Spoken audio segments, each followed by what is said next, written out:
So hello and welcome, everyone. We're thrilled that so many are here today. For some, it's early morning, and for some, it's past your bedtime. So thank you all for being here. My name is Lynette Norris, and I'm co-hosting this exciting celebration for Barbara with Hazel Self. Helping us to prepare, and in the background, are Nora Rothschild, who is recording our call, and she'll also try to keep Barbara at the top of your first Zoom screen. And Penny will be monitoring the chat, and Paul Jansen will provide technical support if needed. And you can contact him through the chat, or Paul, would you like to put your phone number in the chat now, please? Many of you would like to share a message with Barbara. And if you have a message to share, and if you've not told us, please use the chat to let Penny know. Now, we have assured Barbara that she will get the last word today, or will be very hard for her. And she's assured us that she will try her best just to listen until we've all had our say. But we all know Barbara, so we'll have to see how that goes. So Barbara, take a couple of deep breaths, sit back, relax, and enjoy. We come from many walks of your life. We're your friends, family, colleagues, students, fellow committee members, and supporters of your projects, all with a common purpose today to celebrate you. We thought perhaps chronologically was the best way to organize the event. So we'll begin 43 years ago when you left your lush green island home for another island home, not quite so green and lush, but affectionately known as the Rock. Now I'm going to share my screen, and I'll tell you that my cell phone frustrates me. No, I've got somebody else's screen there. I think I still have Tien's screen. No. No? You need Okay. to go. All right. Okay. Theirs is there. I think I'm doing it okay now.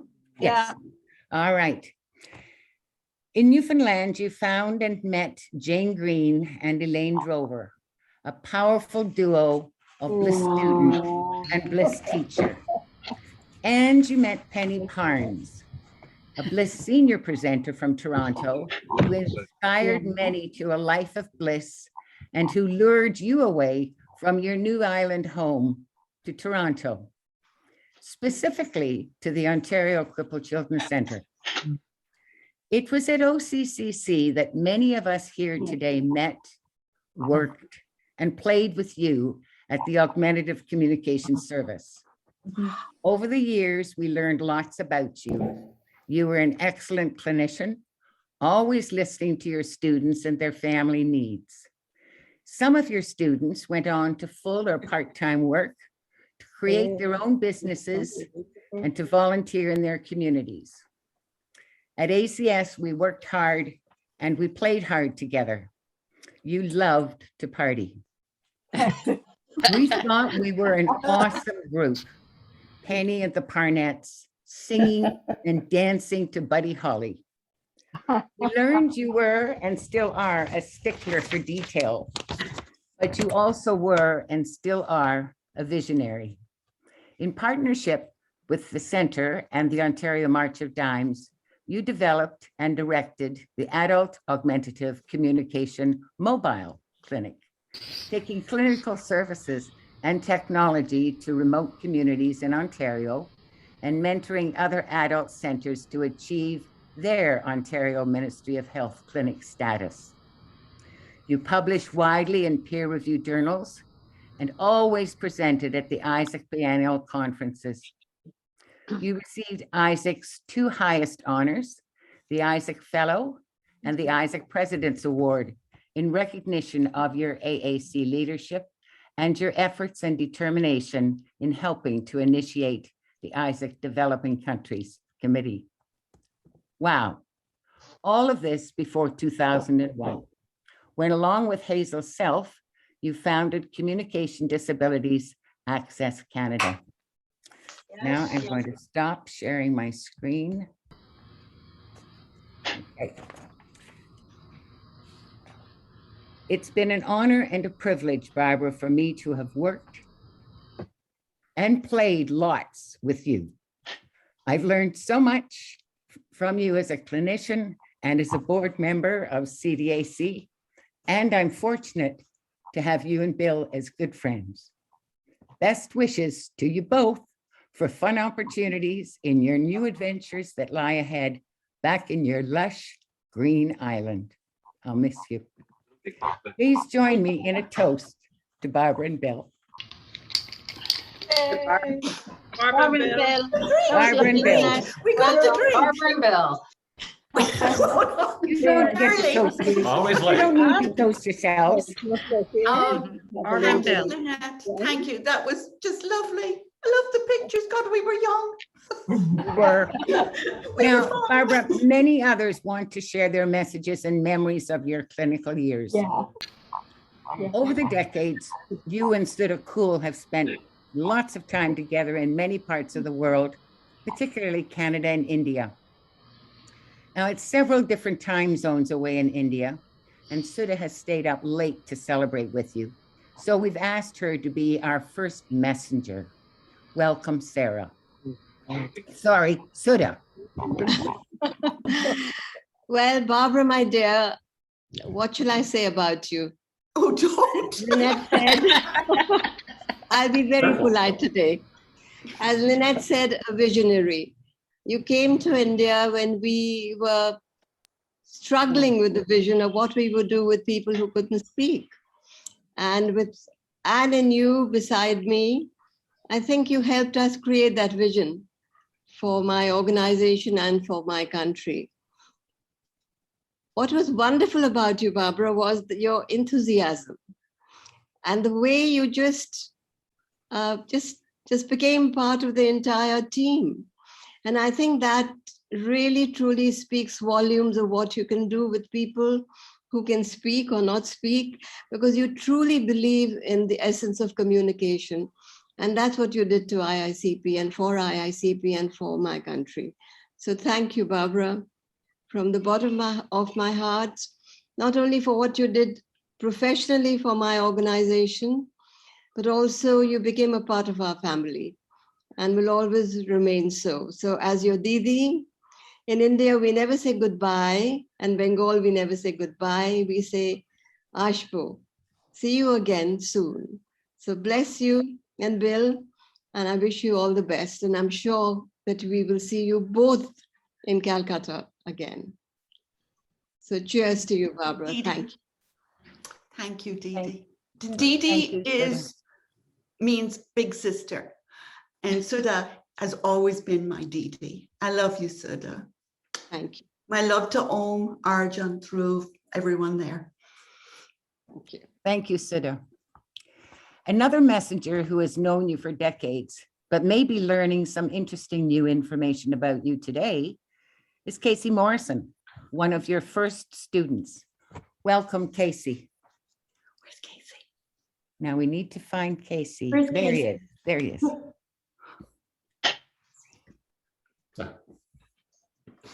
If I put speaker on, we'll see.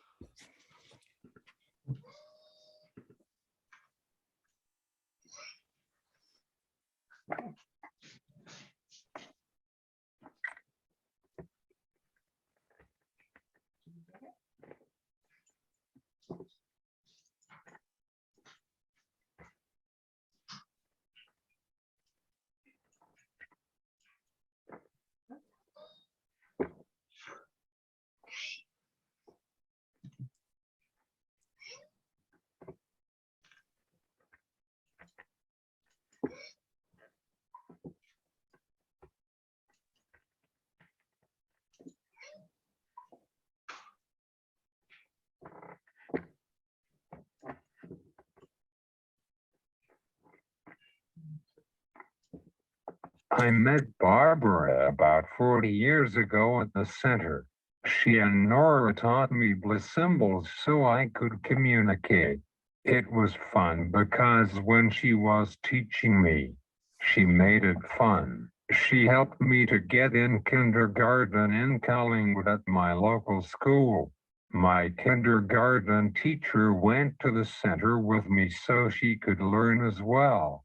Barbara, Lynette, and Nora helped to get my first computers at home and school and used the symbols to talk and be able to print out messages.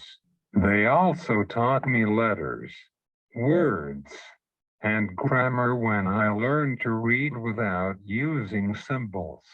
Barbara helped me to create my resume and gave me confidence to apply for a job. She helped me with ideas and any suggestions. When I was working to get an accessible taxi in my town, it took a while, but it did happen. I still make videos about disabled people in the real world, for example, hiring the support workers, etc. With Barbara. Barbara is my friend and a mentor. I am so glad about technology because she and I still can chat when she has moved to Ireland. I wish you and Bill a happy retirement on your trip back home. Casey. Thank you, Casey. Thanks, Casey. And you are my late night Facebook chat guy. Oh, not Facebook. Yeah, Facebook. We'll be able to do that, though I might be fast asleep. Might be able to change our time. You're a wonderful advocate. Love you, Casey. And I remember our photograph in the Globe and Mail. Hey, you were 4. I'll be quiet, Lynette. I know. Oh, it's not lovely. Thanks, Casey. I could use the same introduction for everyone from those early years.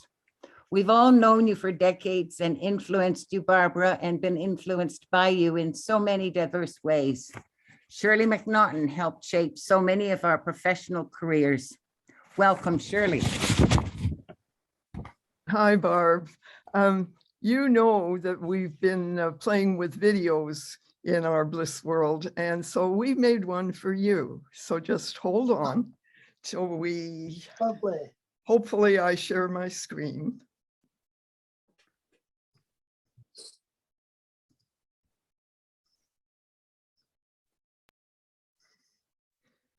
Now, can everyone see that? Yes. Okay, so Barb, this was produced by Julie Miller on the videography. Moshe Fisher, oh golly, his last name. Anyway, Moshe Rosenberg, and myself on the design. And this is just our way of saying what we think of you. And the iBand people that you'll hear will be Carolyn Henry and Irene Kratt. So here we go, hopefully.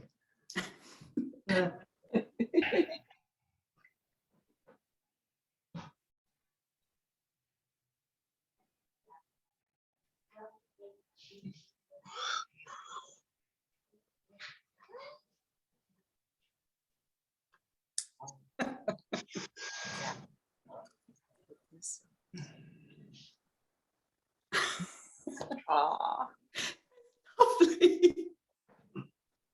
Not lovely. That's That's great. beautiful. Now, there should have been sound.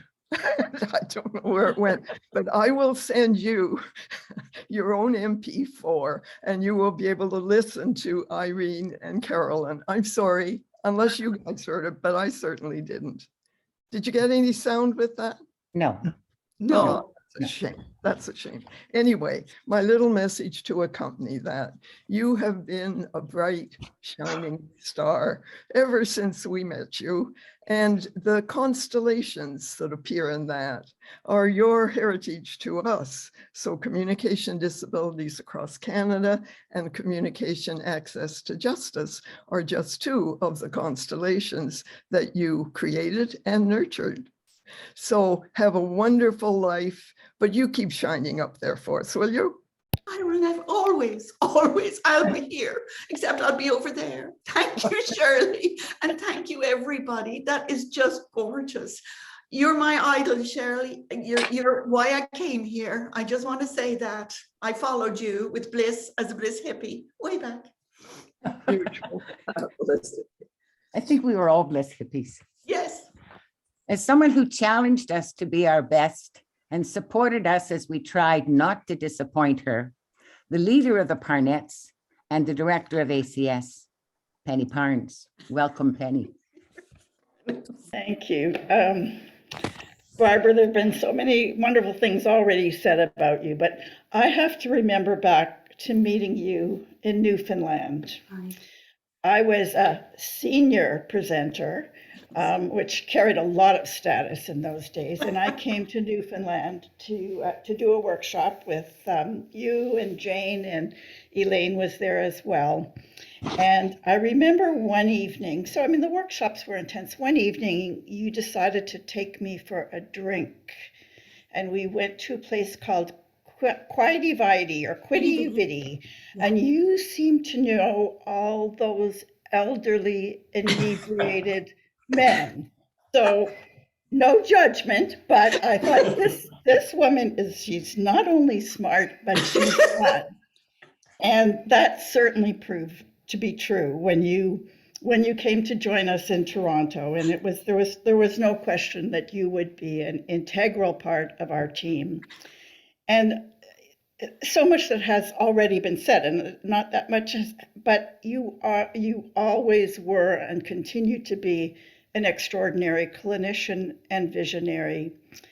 I think that when you meet someone, they're not a number, they're not just a name, they're a person. And you need to do whatever you can do with that person. And that's something I've always admired so much about you. One of the things you certainly influenced me with was you introduced me to Malcolm Peete, who then led me to all this international work. And for that, I thank you very deeply, because it certainly was a changing point in my life. Somebody used the word retiring, but somehow or other that cannot and never will be true of you. I know that. So we'll look forward to all the wonderful things you will continue to do. And like many people on this call, I'm a big fan of Ireland. I remember the first time I went, you wouldn't let me go until I knew all the words to Danny Boy. So I will look forward to seeing you and Bill in Ireland, and certainly wish you the best on this next chapter. Thank you so much, Penny. And what a leader you were of our team. I still have that vision of you in Indonesia, in Java. I'm listening to gamelan music for hours and hours and hours and hours. I don't know how you did it. It'll always stick with me. Good. Thank you, Penny. Our next messenger and one-time student, now longtime friend and director of his own company, Together We Rock, which focuses on inclusion and accessibility, is John Draper. Welcome, John.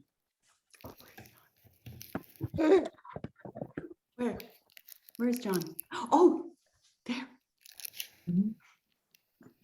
Thank you. Today, we are, celebrating your retirement and the difference you made in everyone's life. The author, Dan Zadar, reminds us that the greatest gift you can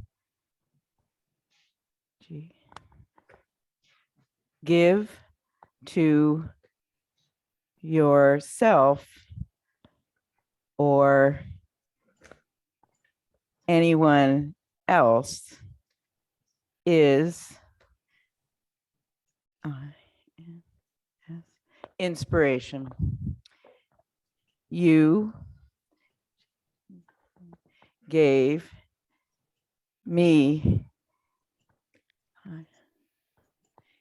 inspiration to find my voice and reach for the possibilities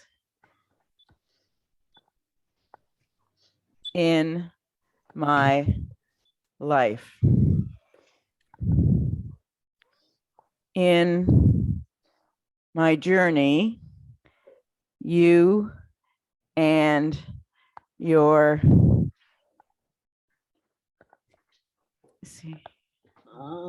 colleagues at HUMAC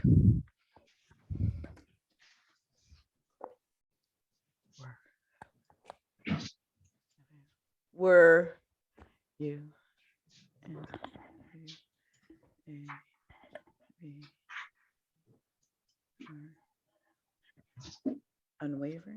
unwavering in your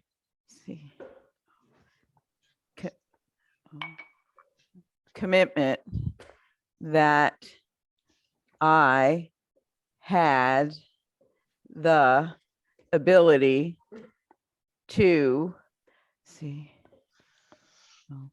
to communicate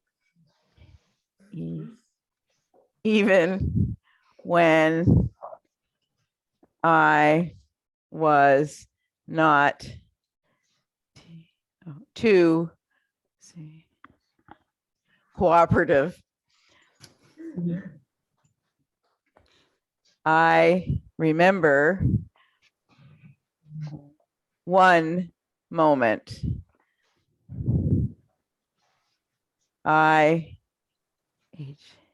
had just started to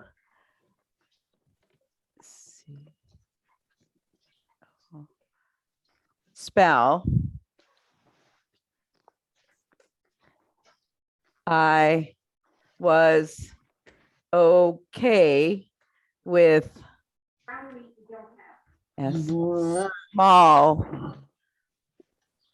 words with few letters.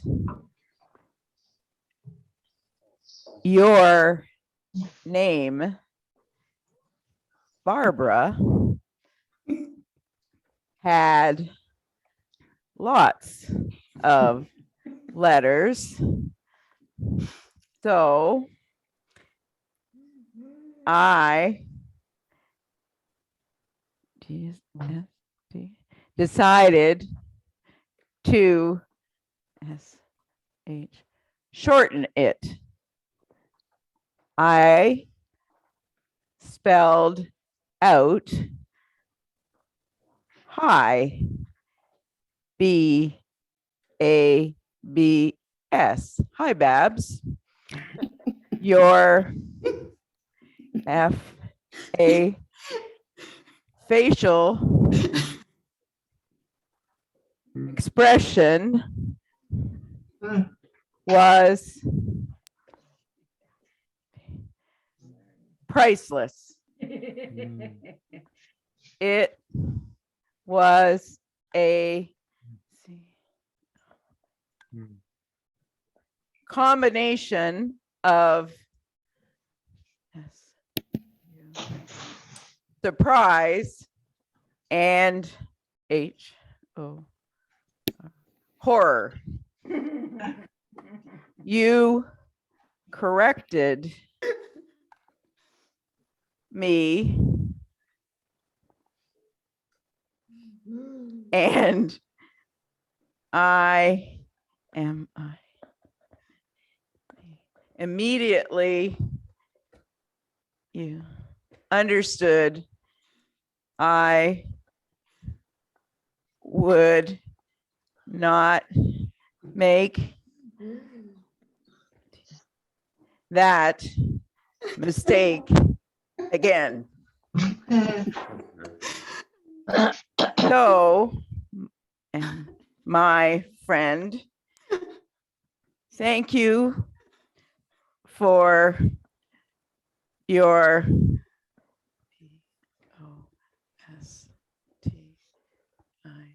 positivity and making a difference in my life. I will miss our lunch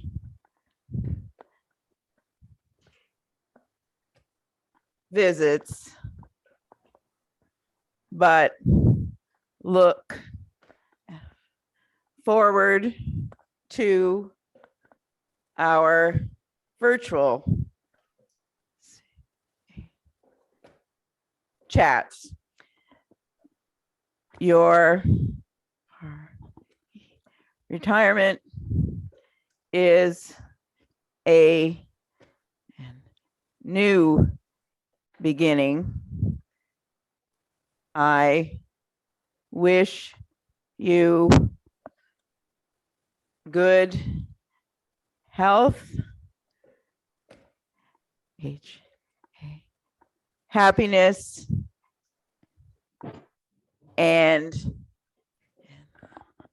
new adventures. As a safe travels. Thank you, John. I'm not allowed to speak, but I'm going to follow up with you in an email, okay? You rock, John. I take full credit for how great you turned out, John. It wasn't your parents, it wasn't That's Jim. his mother It was sitting all right me. beside him. What? I say that's his mother sitting right I beside know, and him. I'm saying that. I take full credit for you, John. And John, I have to tell you, I have packed up very few boxes, right, that have gone in a container over to Ireland. And your first picture display is in that one of those boxes because I'm taking it with me, okay? Love you, John. Love you, Nancy, Craig, family. The best to you. You're wonderful, and you are in my heart always. Thank you, John. Lynette, there's several people who want to speak, so I've got a list of them. I don't know when you want to do that at the end or whatever. You just hang on. There's a couple more who are going to speak, and then we'll open it up, okay, to those. And then, so I'll get back to you in a second. Okay. And then there's a lovely message from Elaine, which I can read it when we get to that. Perfect. Okay. So back in the day, we didn't have many men on our ACS staff. In 1994, you made the brilliant decision to hire Paul Jansen, and he was a perfect fit as a technologist on the adult mobile service. So welcome, Paul. Hello, everybody. Yeah, there's so many memories that I have from that beginning time, and I thought I'd start kind of like right at the beginning because I had no healthcare experience, no AAC experience. I had taken English in university and film in college. So I'm not sure why I even applied for the job because it didn't seem like I was qualified for anything. But I went to the interview and I got an interview, first of all, so that was nice. And then went to the interview, and shortly into the interview, Barbara asked me what I thought the job entailed. So I gave my little spiel, which was probably fairly long-winded. And like yesterday, I remember it, Barbara kind of looked up and said, "It's nothing like that." And so I thought, okay, great. I'm not getting this job. I can just relax now and, do the rest of the interview. Anyway, it all obviously turned out in the end. She saw something in me maybe that I didn't see in myself. But it was an incredible first, like my first office experience, my first AAC, my first healthcare, like everything. And Barbara kind of led me through it. When John was saying about the names and stuff, like I was corrected many times by Barbara, not for her name, but for other things that I just, daft about. I remember there was one client that called her Barbie. Maybe Barbara remembers that, but I remember Barbara not being too pleased about that. But anyway, it was an incredible time. We had a short time with the adult program. We lost our funding ultimately. But then after that, in the first iteration of CDAC, Barbara involved me in all kinds of different projects all the time. I wouldn't be like the professional that I hope I am today, and even the person that I am today without Barbara. Honestly, it was so inspiring. Her commitment, her compassion, her intelligence, her insight, everything that she brought to what she did. I always tried to like give even a fraction of it from what she inspired me to be. Anyway, and I wish her all the best. I've got to do one thing. I wanted to share a picture because this was actually the last day of Access, which was in March of 1996. But I love the picture. I hope you can see it.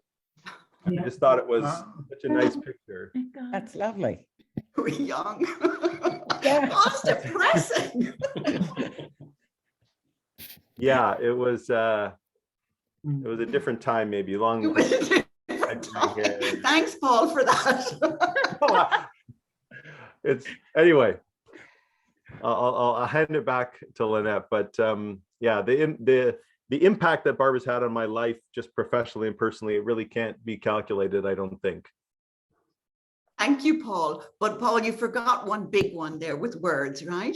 Because I think on your first day, you called us girls. Oh, and I yeah. had to go, come here, Paul. No, I remember that. Girls. Right away. I referred to what it was when I started, and I started at the same time with two other women.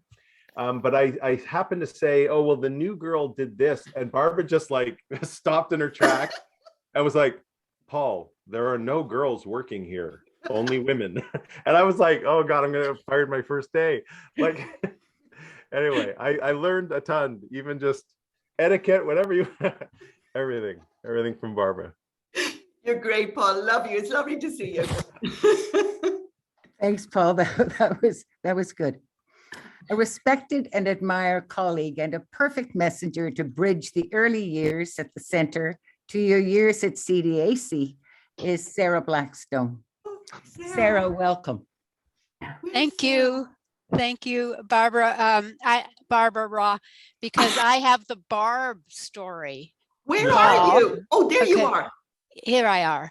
But I mean, I have the Barb story, and that got shut down very quickly too.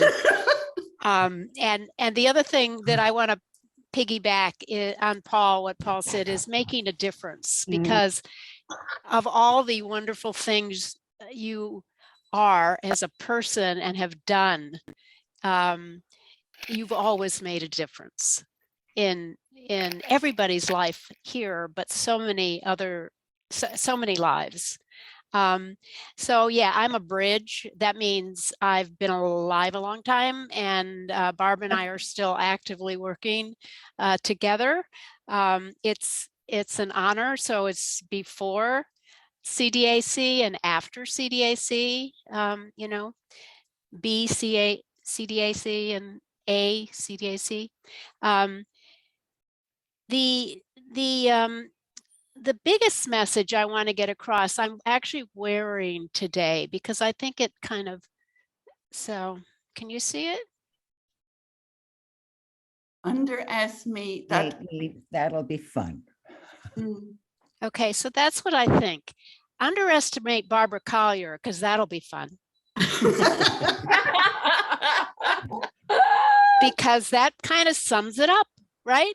I mean, the inspiration turns to perspiration, turns to action, turns to get out of her way.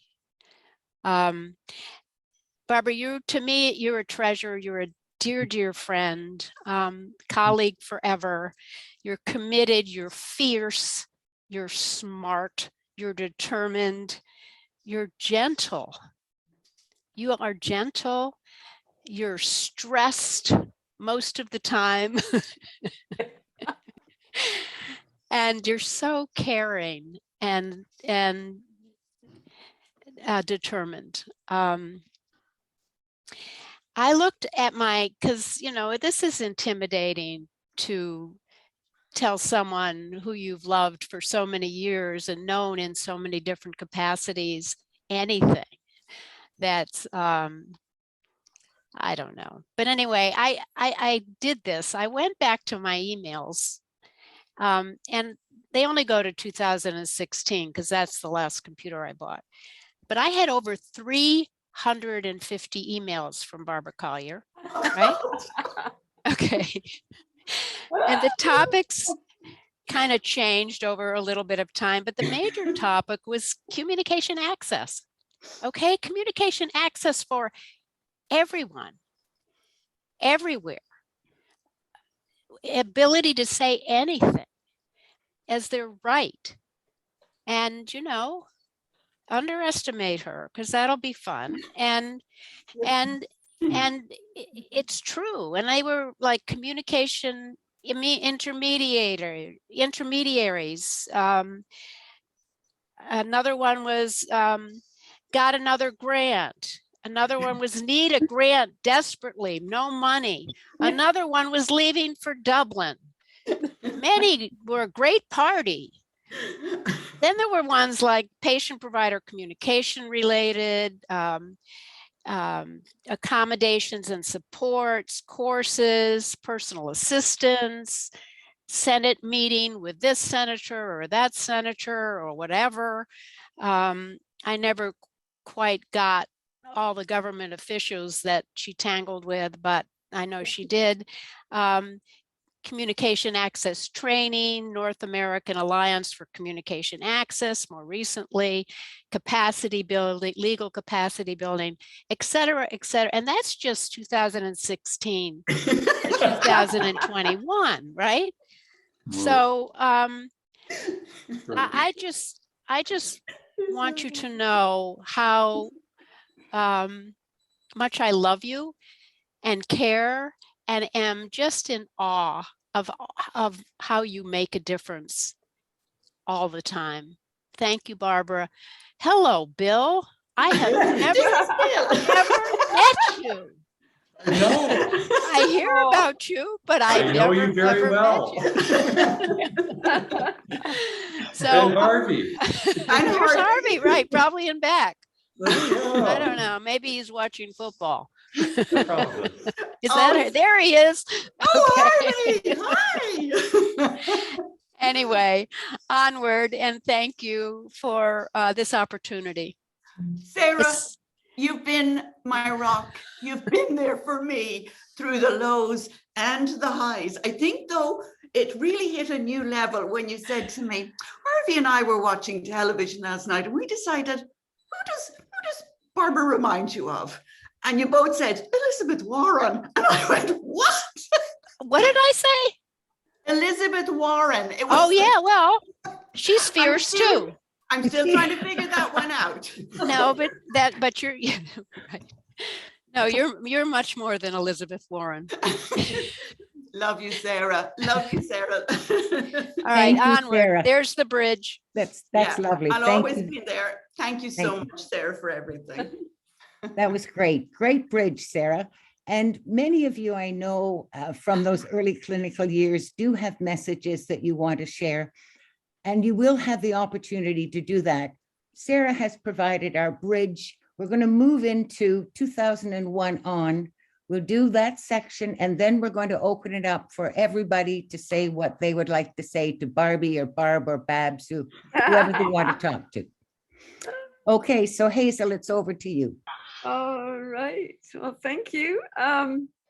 So it's the next chapter in Barbara's life. Not really. It's the next book or set of books. I don't think it's chapters. Every page is a book. And I remember in 2001, when Barbara, you approached me about establishing an organization that would be a first. And I had not a clue what I was getting into. It was going to focus on human rights, social justice, accessibility legislation, and duty to accommodate people with communication disabilities. And so ACCPC was born, which was a bit of a mouthful, but we were very keen on having community partnerships in there. But we later named it CDAC, Communication Disabilities Access Canada. And that was the beginning of a whole massive adventure for me. It's absolutely impossible to summarize 21 years of incredible work. For some, success is measured by the number of published papers, or the number of website hits, or your total funding dollars granted. Others by prestigious presentations and awards. Barbara has all of these, but I think for her, it's all been worthwhile when someone for whom communication is not a simple process expresses their rights and needs to have their opinion heard. Or when a service provider takes time to really learn what communication accommodation is really about. Or when a justice requests the service of a communication intermediary in their court. Or when someone with a communication disability goes into hospital and they're provided with communication assistance if wanted. We may be far from these things being everyday occurrences, but through CDAC, Barbara has laid down a solid rights-based foundation of expectation, resources, recommendations. So there is no excuse for not knowing what is needed. As I reviewed, I was interested, Sarah, when you mentioned going through Barbara's emails and the subject lines, that tells a story in itself. I reviewed our annual reports at CDAC.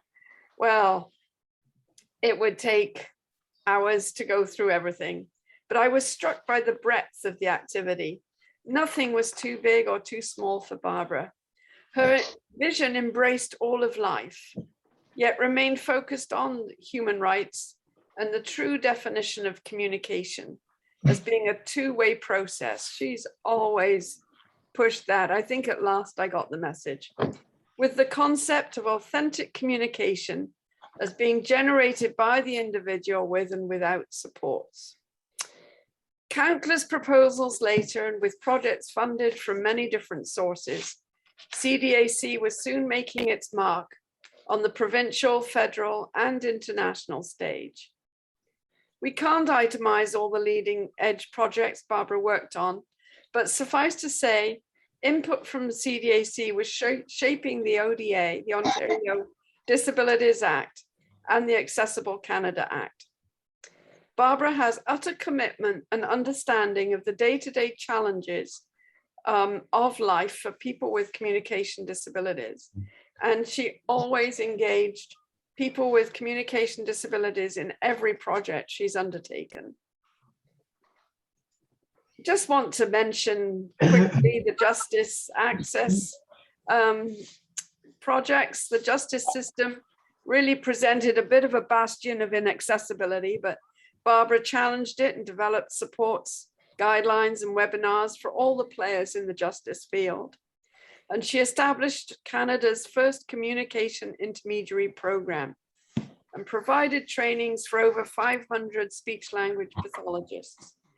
And we now have a database of over 200 trained intermediaries. We're delighted that Caitlin Bouchard will further this work through a new entity called Communication Access to Justice. I just have to mention one pinnacle moment, and Sarah, you mentioned the senators she tangled with. In 2018, Barbara was invited to appear before the Standing Committee on Human Resources, Skills, Social Development and Status of Persons with Disabilities. Here, Barbara was responsible for having Bill C-81 amended to include communication as a priority area of focus in the Accessible Canada Act. that to me was just a massively pinnacle moment in her efforts, in her career, in her push, her determination. So that sort of brings me to the end of a little overview, and just a note too, she never once worked out of a spiffy rental office space. Everything was done from out of the bedroom or the kitchen. You were very cheap to keep. So now we'd like to invite some of our speakers, and I know, Lana, I hope we haven't overkept you. You did have another meeting, but Lana, are you there to? Lana Kersner is a lawyer, and she will introduce herself. Thank you so much for giving me the opportunity. Can people hear me? Yes. Yes, you're on. Good, good.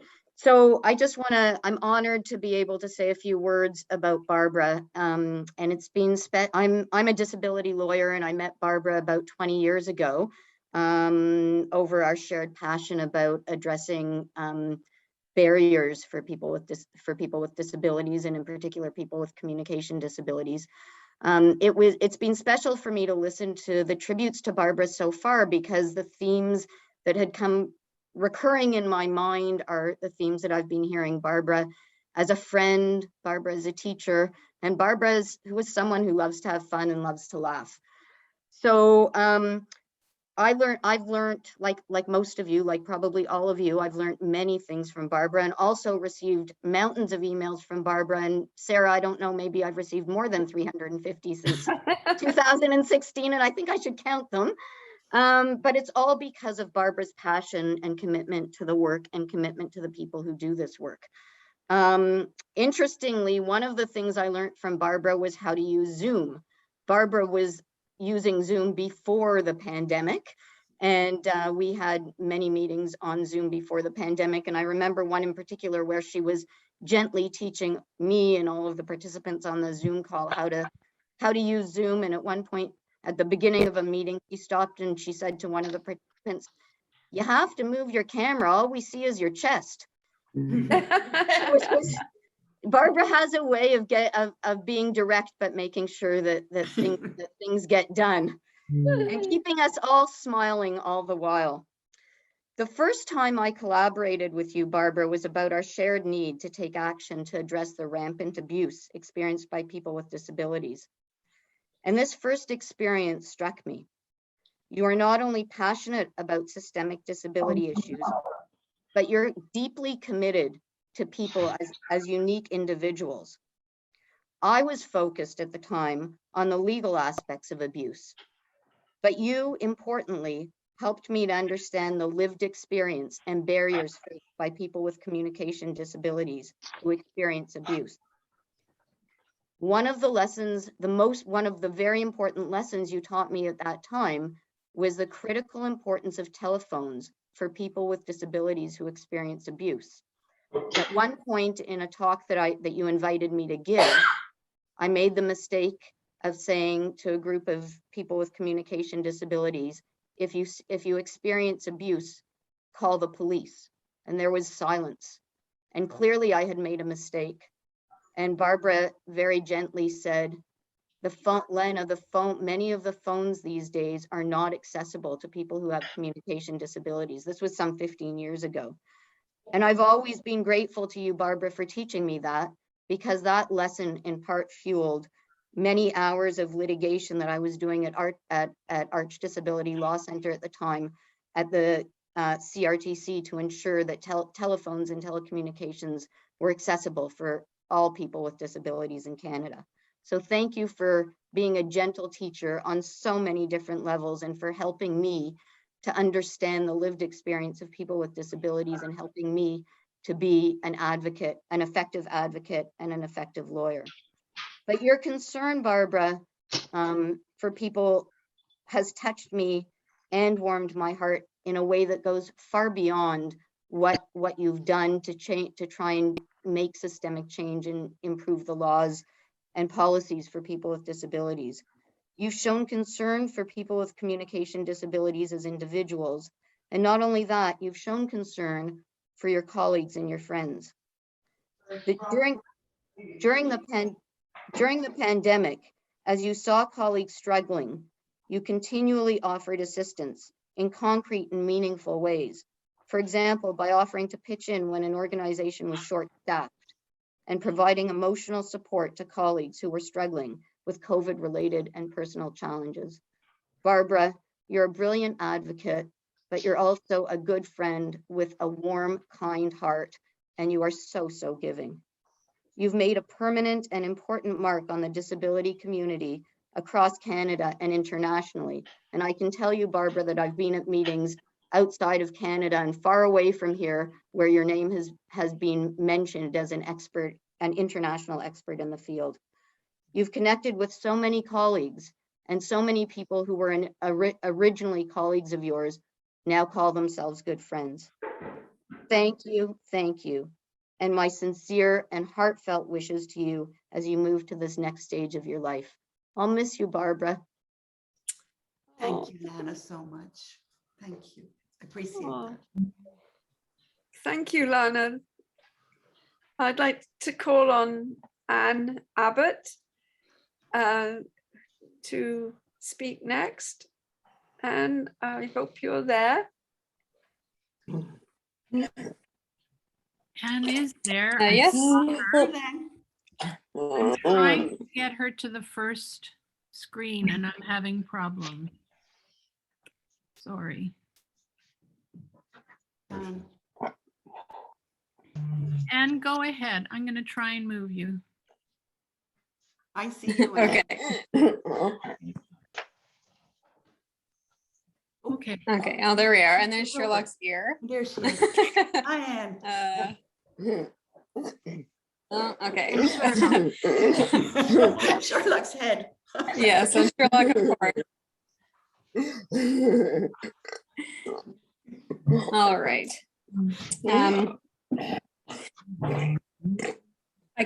I can't remember the first time I met Barbara. It seems like she's always been in my life. Well, from the early to mid 2000s anyway. Not many people understand what it's like to have a communication disability, let alone have the drive, patience, and stick-to-itness that it takes in order to promote and facilitate positive changes for those who do. Barbara does, though. And I'm glad that she's been in our corner for so many years. I've been involved with many CDAC projects over the years under Barbara's guidance. So much work went into preparing speeches, making videos, and talking to politicians and people in the legality field. The aim was, and still is, to educate people about the unique needs of people with communication disabilities and to push for our rights to be honored. Barbara, I feel like I'm saying goodbye to you, even though I'm not really. You're just going across the pond, as they say, and we'll still be with CDAC. I just wanted to let you know that it's been wonderful working with you in real life and in Zoom meetings. Hopefully we'll meet up again in person one day.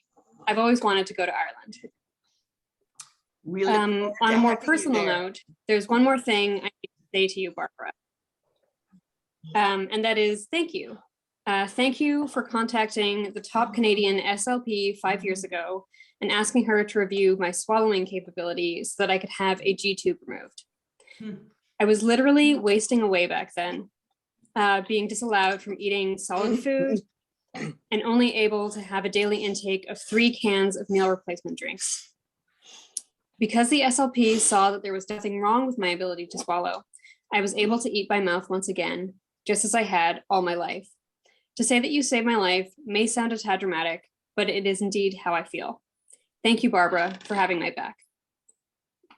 And thank you, Anne.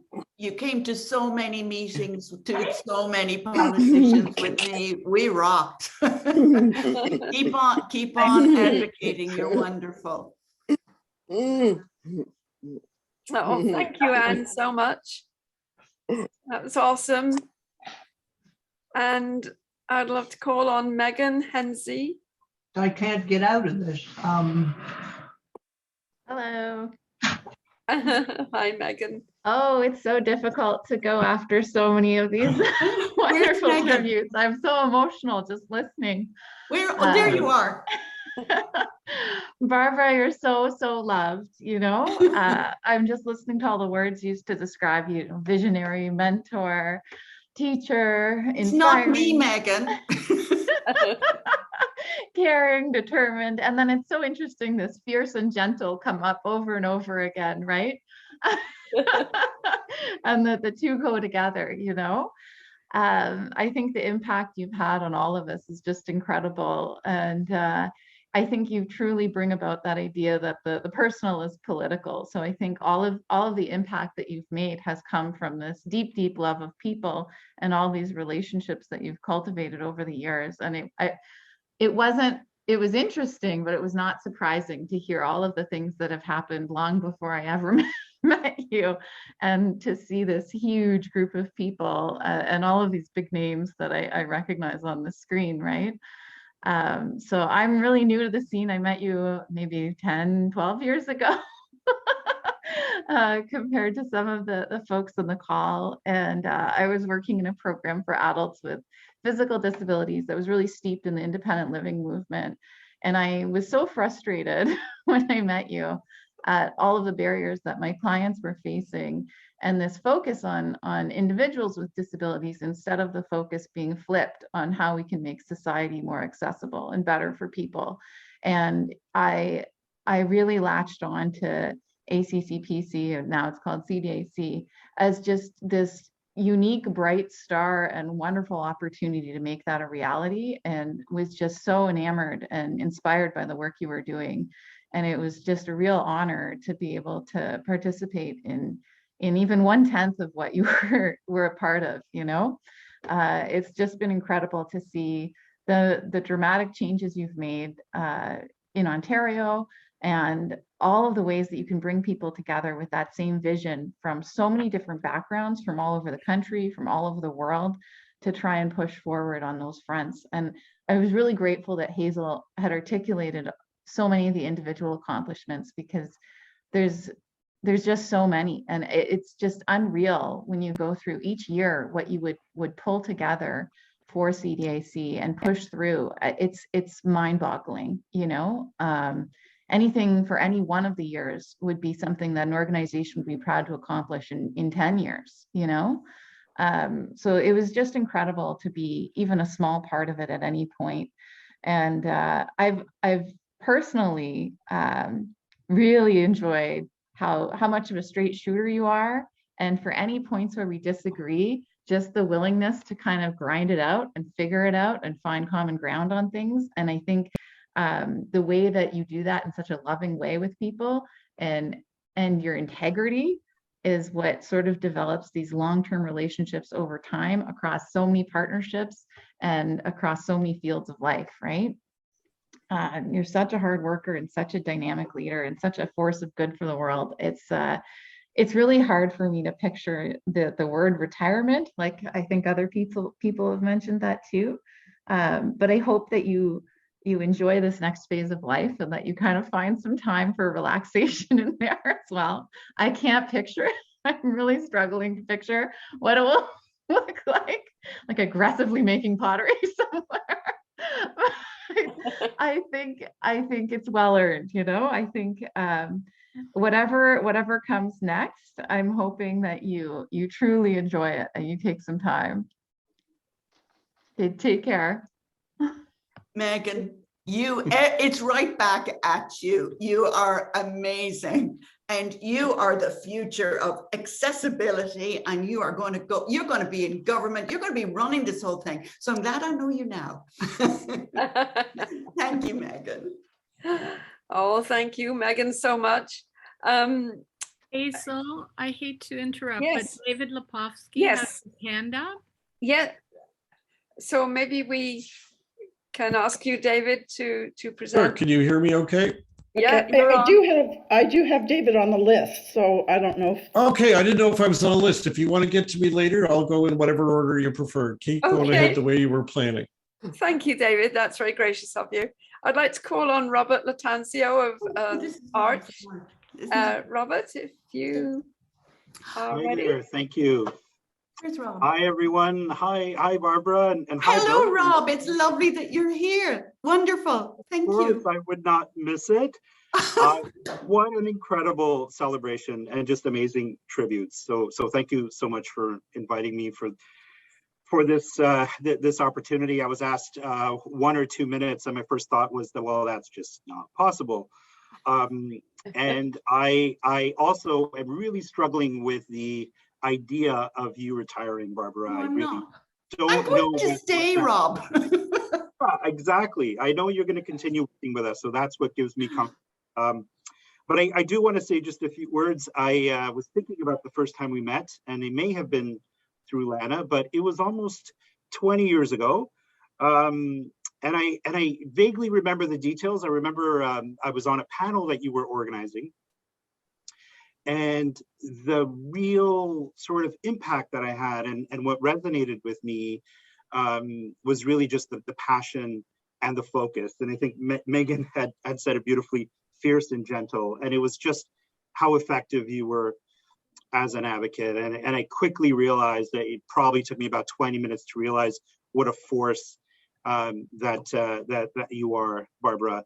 And so since then, so it's hard to imagine almost 20 years, but certainly it's been my privilege to work with you here at Arch. I've worked here at Arch Disability Law Center, and we've worked alongside on many different projects. And I think what really stands out is just, you know, all of the various adjectives that have been used, and maybe to add to that is just your persistence and just those tireless efforts. And I think one of the recent examples in advancing the importance of equal access to communication is something that Hazel, you touched on, which is the Accessible Canada Act. And so as we all were working towards really making sure that the act would be as effective and useful as possible,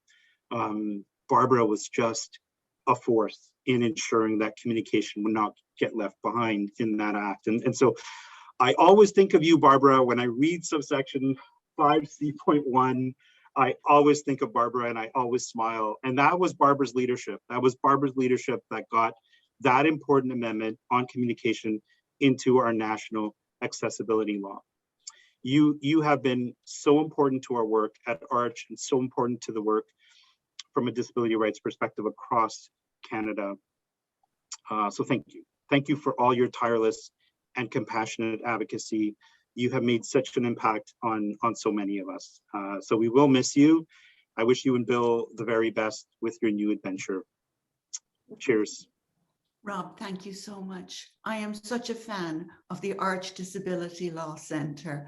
I just love your work, and I'll always be there on the end of an email or a Zoom. If I can do anything, I will. But I'm a great fan of your work. Thank you so much. It means a lot. We're a fan too. Thank you, Barbara. Thank you, Robert, so much. Caitlin Bushell, are you there? Is Caitlin online?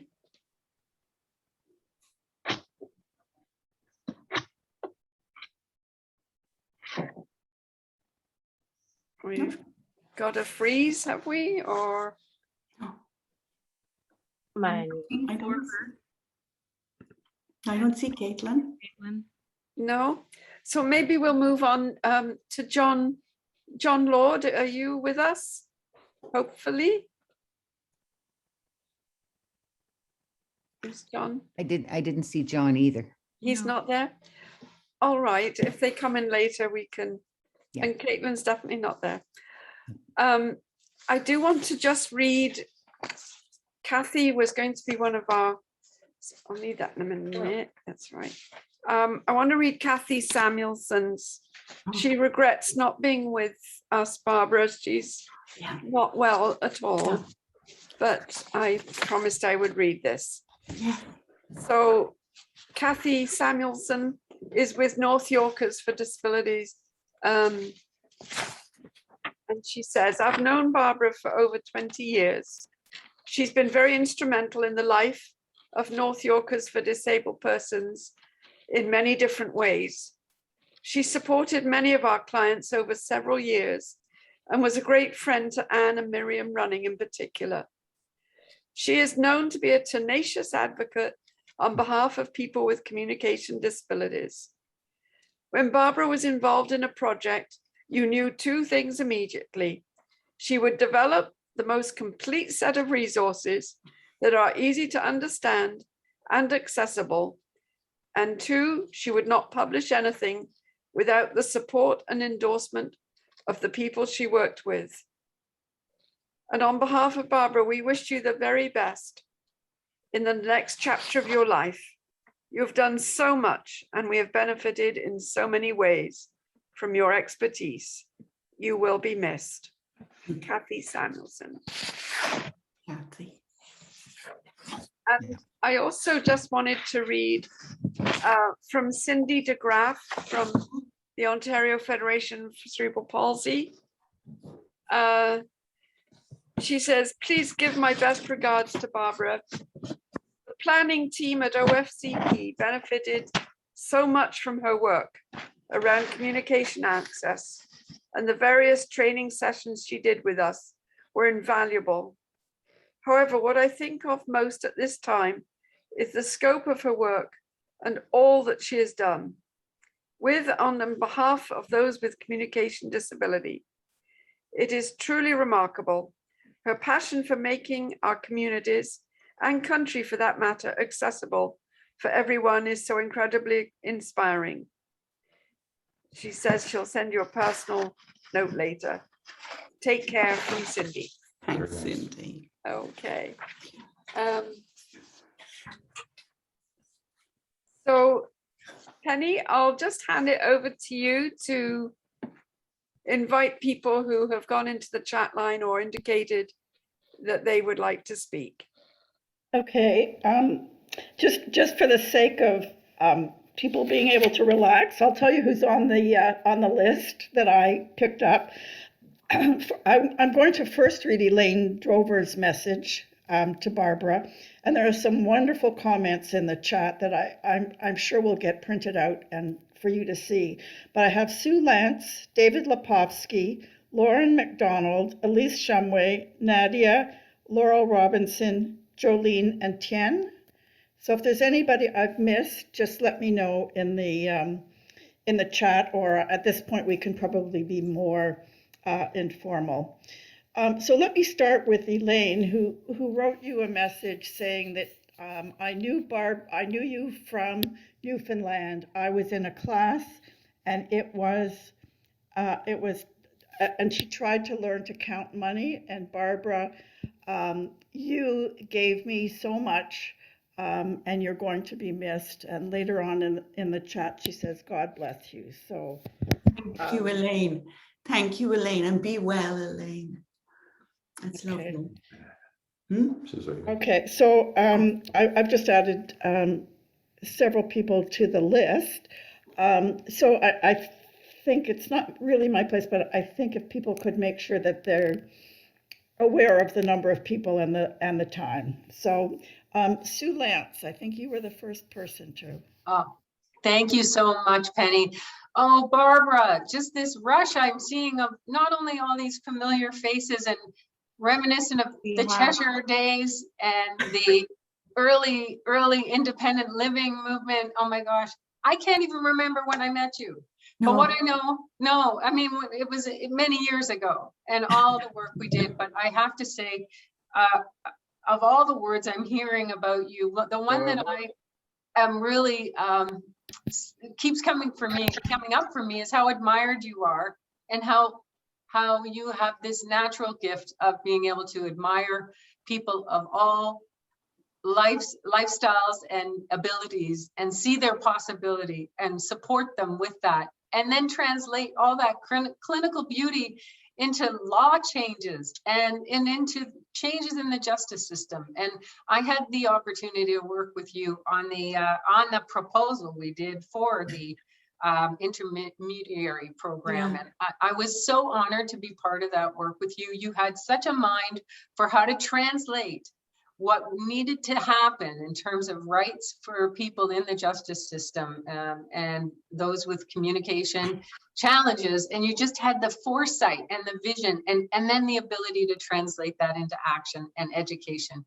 So it's just been an honor to weave in, Bob, in the way you've involved me in the work you do. Your leadership is just incredible. Congratulations on all the milestones you've reached through your work.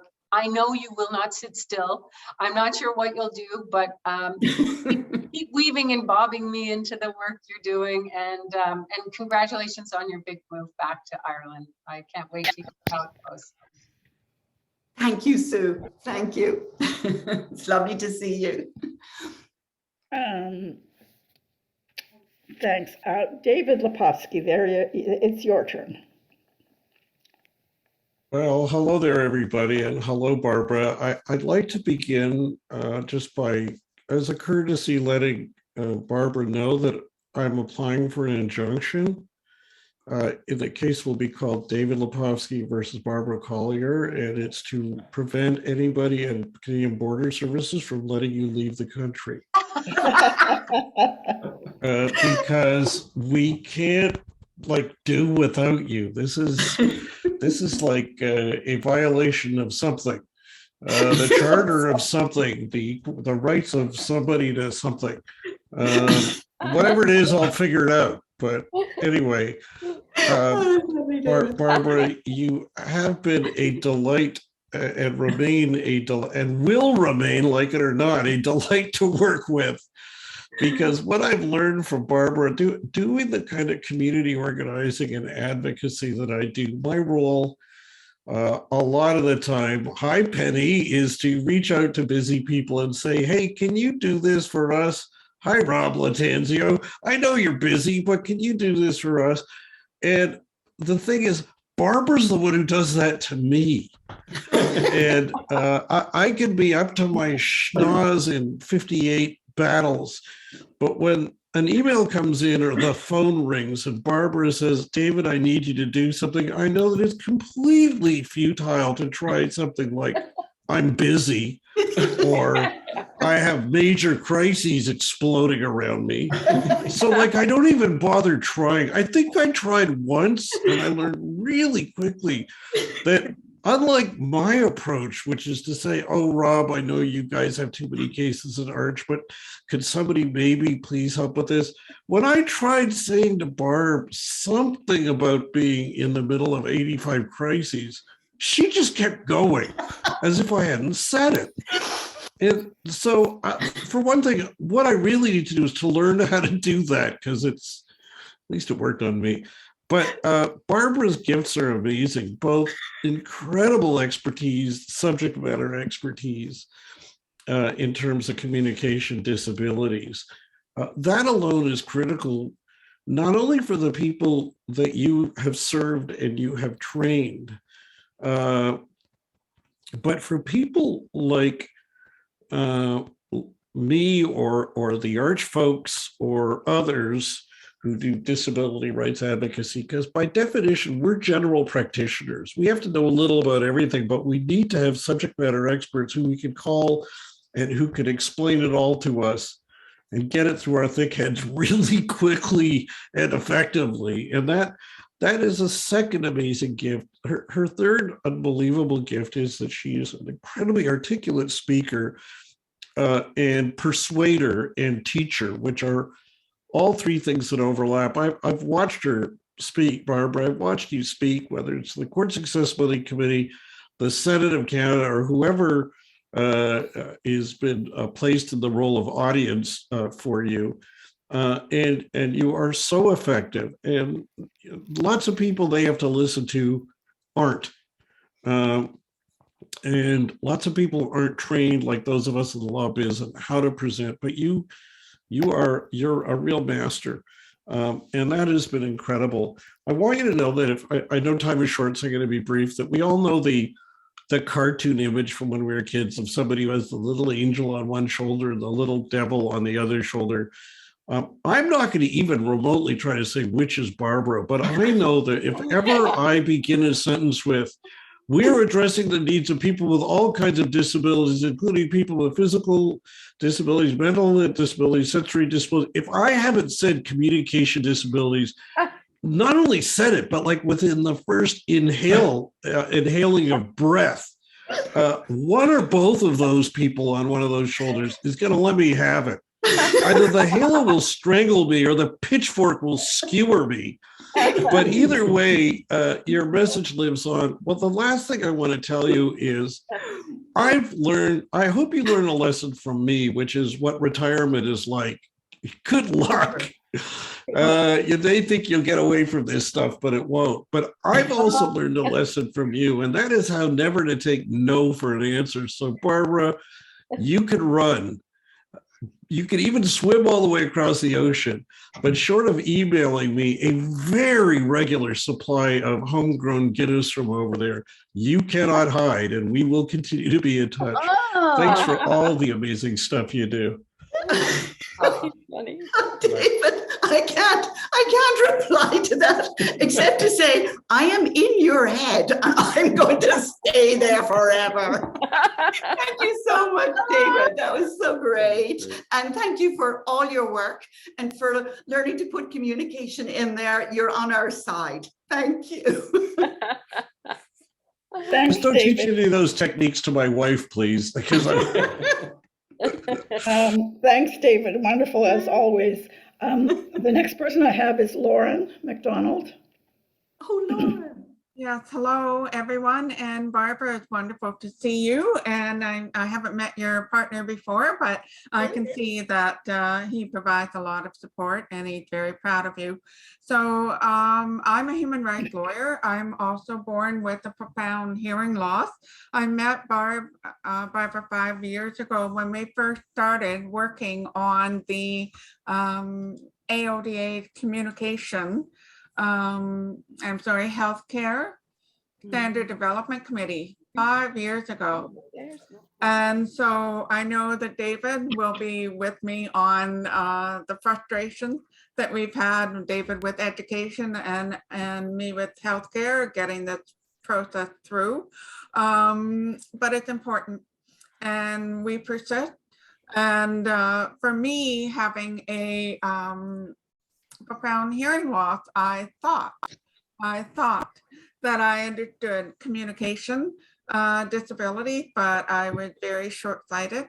And Barbara, I really appreciate you being very kind to teach me about communication disability. Not that I wasn't aware, I just wasn't aware of the breadth of it. And one thing I learned from our meetings when we did meet in person, they did happen once upon a time, but Barbara has the most wonderful way of advocacy that I would do well to utilize myself. I get too frustrated and more forceful than I should be, but Barbara would start everything with a smile. And once you saw her smiling, and she would continue to smile throughout whatever request that she had or point she wanted to make, you were drawn in by that smile. And if it's the blarney of the Irish or the charm or what have you, but she was able to temper what very pointed words she had to say just with a smile that would engage people. And I hope to take a page out of that book myself. I need to smile more when I'm advocating, but it's hard work. And you've mastered it, and you've taught me a master class in how to advocate with great effectiveness. And so I very appreciate the opportunity to learn from you. You will leave a legacy behind when we get the regulation of the healthcare finally done, which will probably be 2023 with an election coming up. And it's to your credit. And I don't think anyone takes that away from you, that communication disabilities have the prominence that they do in this province, this country, and around the world. And thank you for being the voice for many who do not have that voice. And thank you for educating fellow advocates in disability around you. Like David said, with far more humor than I could ever utilize, but it matters. And we do have that little voice inside of our heads, even though we may not hear it all the time, to remind us why this is important.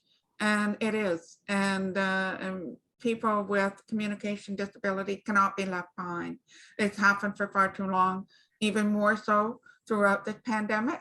And so with that, I wish you and your family a safe relocation to your homeland. And I do hope that someday, like everyone here is hoping to see you in Ireland in the future. So be well, God bless, thank you.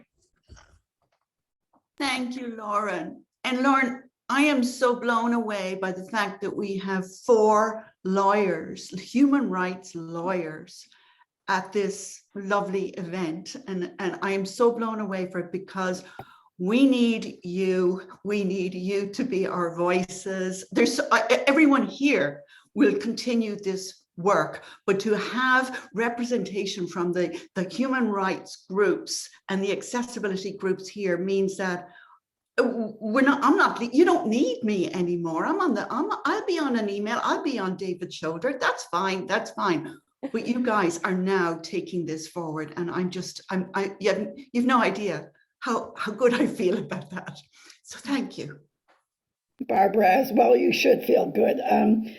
Elise Shumway, I think you wanted to say something. Elise. Yes, I'd love to say a couple of words. Of course, everything's been said almost in triplicate, and I can't possibly add to what everyone has said, with the exception of a couple of things. I've known Barbara for a long time, but we've only really worked together for the past 8-ish years. And chiefly it's been around the area of communication intermediaries and learning more about how to get legislation passed and what it really means to do that kind of work. And so I think the biggest bridge I can think of that I've learned from Barbara is how to bring clinicians along. People who work with people who have communication disabilities really often have no real appreciation for the broader context, the real impact of communication in one's daily life, and how to think about things in the much bigger picture. So for that, Barbara's been a mentor and an inspiration, and I've learned so much, and I hope to continue to learn and work in this part of Barbara's work. And just to let you know that she doesn't quit. She just started a new organization. That's the Canadian Communication Access Alliance. That just happened in the past couple of months. And that's to help many of the other individuals like myself who are working as clinicians to start to learn more about getting things done in the broader legal and policy area. So she's going to pass on that expertise to us there. So I just want to thank Barbara for being an inspiration, so fiercely intelligent, such a passionate advocate, and a teacher and a friend. So all the best, and I hope to come to visit you as well in your new location, and I'm sure we'll continue working together to everyone's benefit. So Thank you, Elise. And you're doing amazing work in the court system, helping people communicate. So it's wonderful. Thank you. Well, thanks to your leadership and teaching. So thank you. Nadia, I think you wanted to say a few words. Yes, I'll it's hard to talk about Barb in 2 minutes here, but I'll try. I met Barbara at the Developing Country Committee, so a long time ago.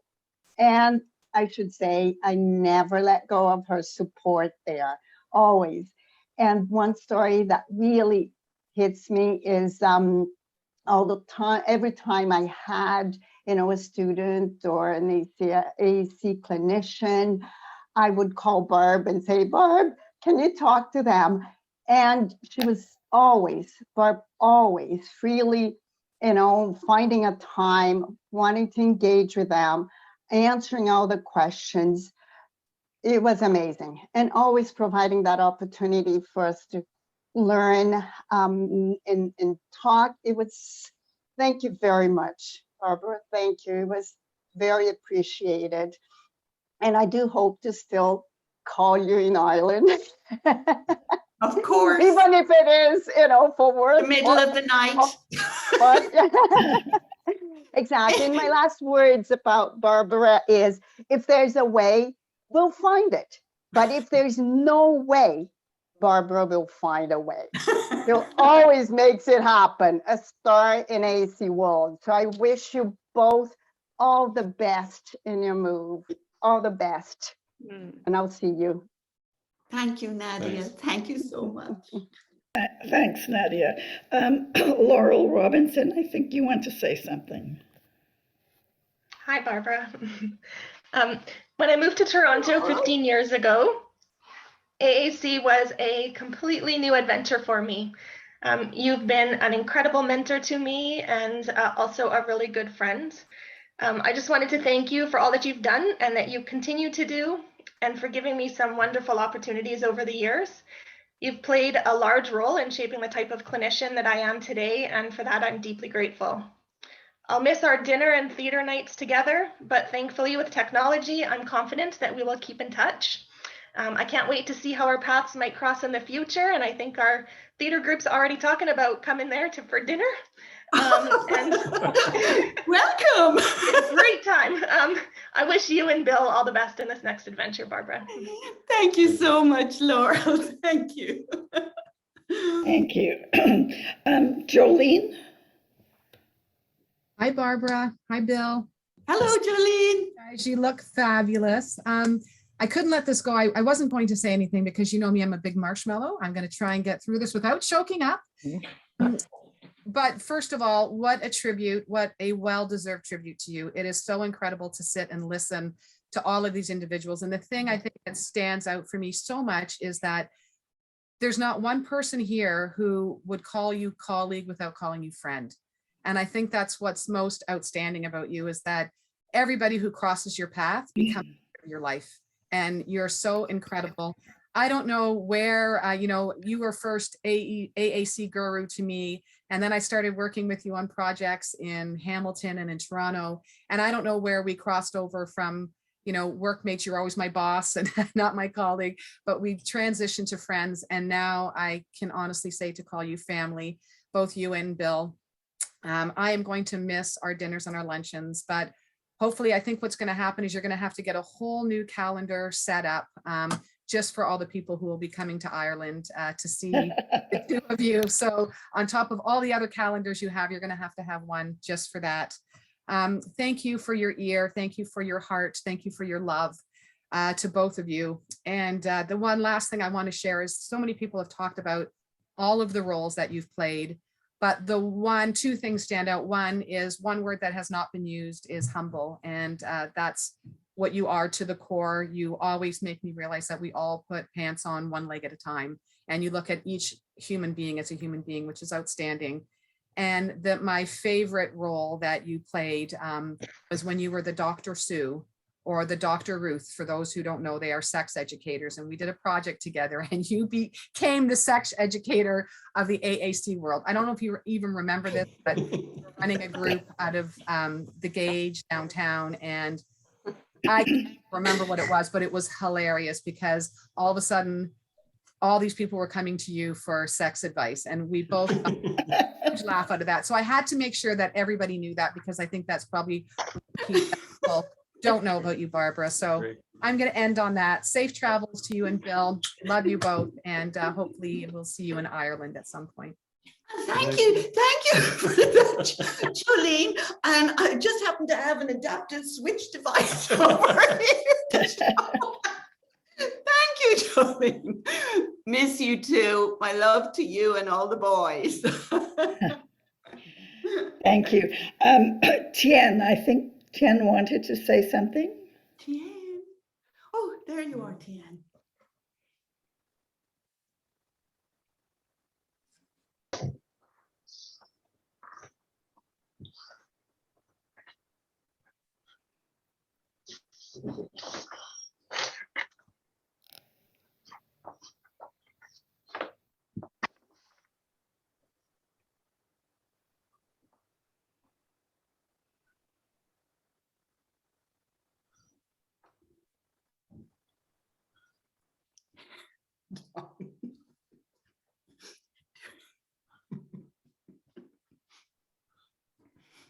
Ian, you're muted. Yeah. He has a message on his phone, so it'll be an audio message, but he's muted.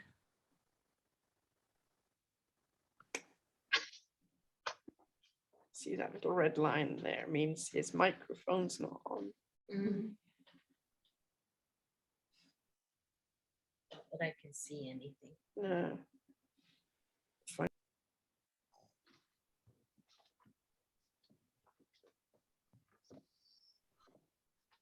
Ian, your microphone's not on.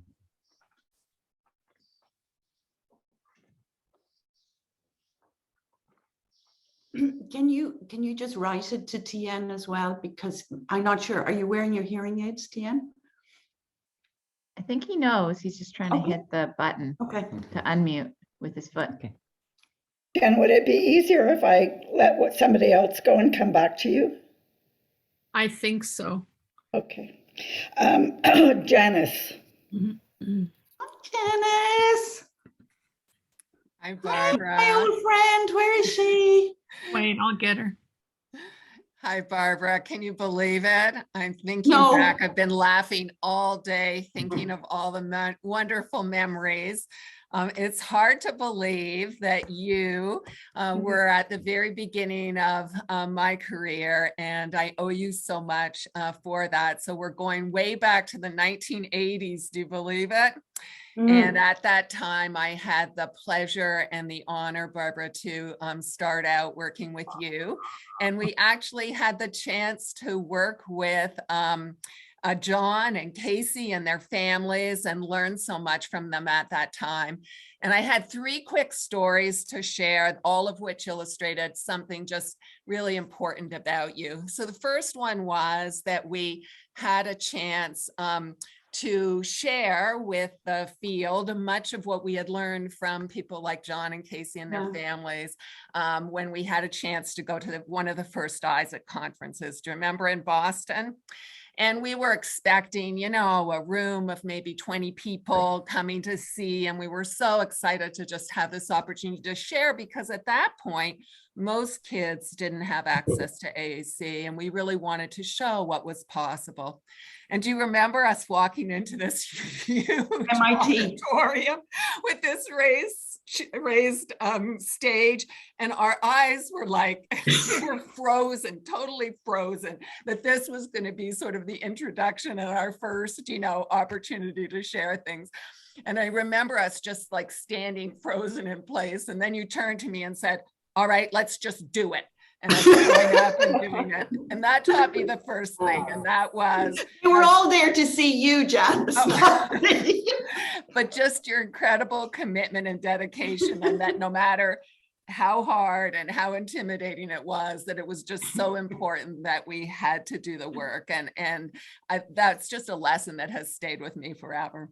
Anyway, then we hit the big time. So do you remember, then we got an invitation from Resna to go to Nashville to do an invited presentation. Do you remember? And it was going to be a conference in this 5-star hotel, the Peabody Hotel. And Barbara and I were so excited about going to this luxurious hotel and had our whole thing planned out. All expenses paid from Resna. And we might have known, because we suddenly kind of got this information of the hotel we'd be staying at. And the only thing we could find about the hotel we'd be staying at was that it had a view of the Peabody Hotel. So we should have known, do you remember? Anyway, we get there and it's like this rundown dive across the street from the Peabody. And across a bedspread in magic marker has scribbled some choice swear words in our room, right? The elevator door, I never even knew you could do this, is like ripped off its hinge. We had to take the stairs the whole time. And the best part was, Barbara, do you remember we had one hand towel that we had to share between the two of us for the entire 3-day conference? One hand towel. We kept trying to hide it in between so we'd maybe end up with more. And that's when I learned the most important second lesson from you. And that was humor, because as we gazed wistfully out of our window over at the Peabody Hotel, we could have cried, but instead you just could see the humor in the whole thing. And thank you for that. Courtesy from Resna. Absolutely, absolutely. We hit the big time. So then what our next trip that I really remember was our trip to Portland, Oregon. Do you remember? So flying out on the airplane, I get this severe allergic reaction to something and my eyes swell shut to remember. And we're doing like a two-day workshop, right? But Barbara was such a supportive friend the whole way through. It was like, don't worry, we'll be okay. We'll be okay. And when we went through the whole presentation, no problem. Barbara leading me around because I could barely see for the whole thing. Do you remember even when I was making some grand gesture about something and hit your alarm clock, which went flying across the room and broke, and even through that, you maintained your friendship and support of me. And I still remember at the very end, do you remember us going through the reviews of the presentation? And here's the best part. We asked people what they had liked best about the workshop. And Barbara had developed at that point her fan club, because the best part of the entire workshop was the attractiveness of Barbara Collier. And sure enough, another true lesson that I learned, not only support and friendship, but the attractiveness and charm of Barbara Collier again. So thank you so much, Barbara. You got me started, and I can't begin to thank you for the way that you've inspired me. You taught me the determination and the commitment to the rights of all people to have a chance to communicate. Oh God. The humor to, keep going when it's tough, and to be able to laugh when things don't go exactly as planned. You taught me about support and friendship. And most importantly, you taught me that the attractiveness and charm will take you a long way. So thank you so much. Oh, I'm sorry. I'm exhausted laughing. Janice, you owe me a clock. I do owe you a clock. I know. The look on your face when the clock shattered. I know. Then I knew you were a true friend. That was just so lovely. I had a trouble choosing only 3. I mean, we had a list for as long as.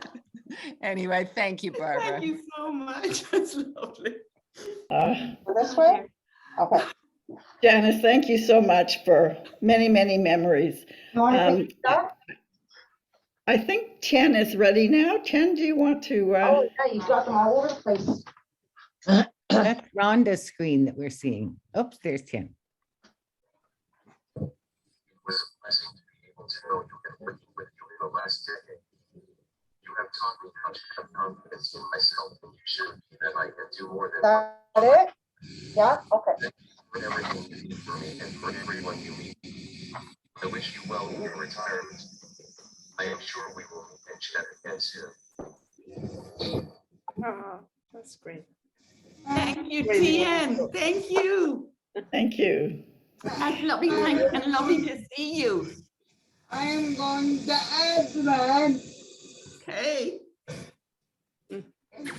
If it wasn't for you, Barbara, I would not have made our man like that.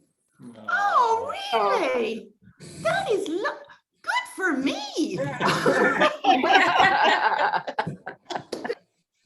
Matchmaker. Okay. That is great. You look wonderful, both of you. That's awesome. Thank you for that. I'm going to go on to Elaine Windus. Yeah. Hi, Bob. Hi, Elaine. Hi. I just read in this is a hard act. Your other speakers are hard acts to follow, but I'm going to keep it short because I know there's other people who want to speak. So I just read when Lynette sent the email that the year you arrived in Canada from Ireland was the same year I graduated from Dublin College of Speech Therapy. And I followed in your footsteps 7 years later. Now, I wrote that before the beginning of this, and I'm thinking to myself, followed in your footsteps? I don't think so. You had way more illustrious career than I did. But anyways, mine was a lot quieter. I don't remember all the details of the first time we met, just it was lovely to hear your accent and be reminded of my previous home. You have been an inspiration to me as long as I've known you, and a great support to me in spreading the word about the value of AAC in Northern Ontario with your presentations and consults here in the Soo. Remember the AAC home in the hospital parking lot, the motorhome? The big motorhome you had to park there? Oh, yeah. Paul will remember that. Yes. Yeah. That was Paul's. It was huge. Yes. I often, and we bought a motorhome much later, and I thought, I wonder how much AAC stuff I could fit in here, you know. So anyway, I'm wishing you all the best, and as I say, I'll keep this short because I hope to see you when I go to Ireland in maybe April or May. So hopefully we'll connect then. Lovely. And thanks for everything. Keep in touch. Thank you. I just want to say that with everybody coming to Ireland, we're going to start a GoFundMe page. We're going to have a huge B&B there, right? Yes, you're going to have to lift on Airbnb. Yeah, well, I have other friends to stay with, so you won't need to put me up. We'll join you. So I'm going to read something from Colin Phillips. He's saying, I'm hoping someone can read this aloud. Some of you know that I am this oddity of a disabled person who doesn't necessarily identify as an advocate for the community. Barbara made, a second, sorry, that's me.